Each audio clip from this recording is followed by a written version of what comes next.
Ciao, sono Diego e sto per guidarti in una spedizione attraverso i vini del Mediterraneo. Non partiremo da una cantina, ma ci lanceremo tra onde, rotte antiche e terre selvagge, inseguendo un mito che ha viaggiato per millenni. Il Mediterraneo non è solo un mare, è una frontiera liquida, crocevia di popoli, una mappa viva di conquiste e scambi.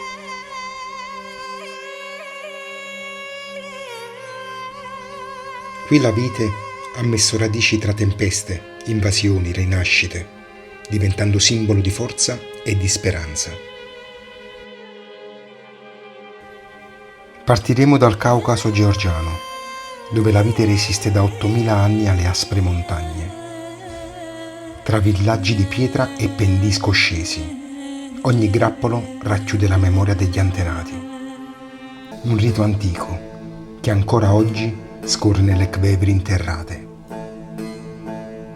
Proseguiremo verso le dune del Maghreb, dove il vento canta di carovane e stelle.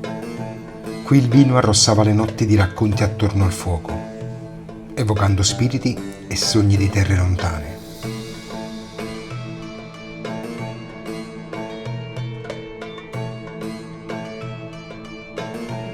Ci spingeremo nei templi della Fenicia e del Libano, terre di marinai leggendari, dove il vino scorreva sugli altari di Baal e Asarte, in un rituale che univa cielo e terra prima di affrontare le rotte più temute del Mediterraneo.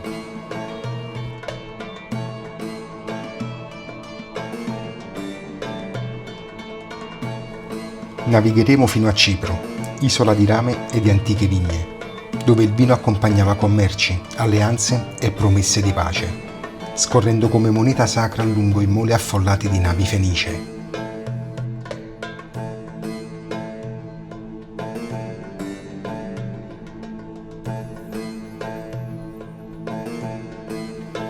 Approderemo sulle rive del Nilo, dove il vino era offerto a Osiride come segno di rinascita dopo la morte, simbolo di vita eterna, versato nei templi tra papiri, colonne e canti sacri.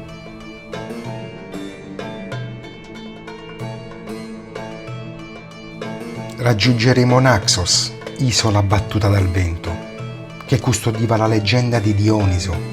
Qui il dio del vino veniva celebrato tra fuochi, danze e visioni selvagge, sciogliendo i confini tra uomini e dei.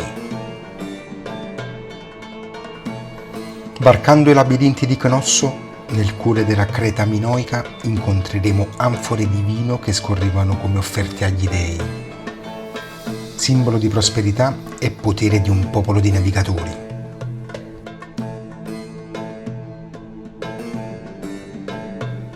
Poi Roma, dove la vite non era solo bevanda, ma diventava legge, conquista, segno di civiltà. Dalle taverne alle ville patrizie, il vino marcava la potenza dell'impero come linguaggio universale.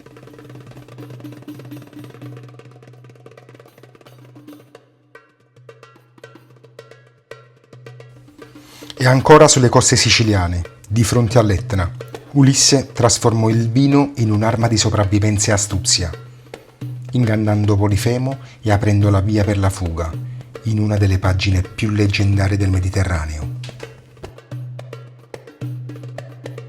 Terrazze di pietra arroventate dal sole, sospese tra mare e vulcani, dove la vite ancora oggi lotta contro il tempo, come un baluardo di cultura che resiste alle stagioni.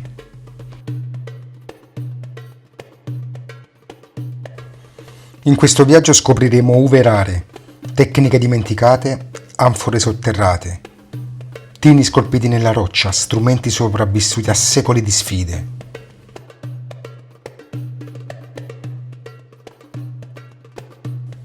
Non sarà solo una storia di sapori, sarà la storia di un Mediterraneo selvaggio, visto attraverso il vino. Sei pronto a scoprire tutto questo? Il primo sorso è leggenda.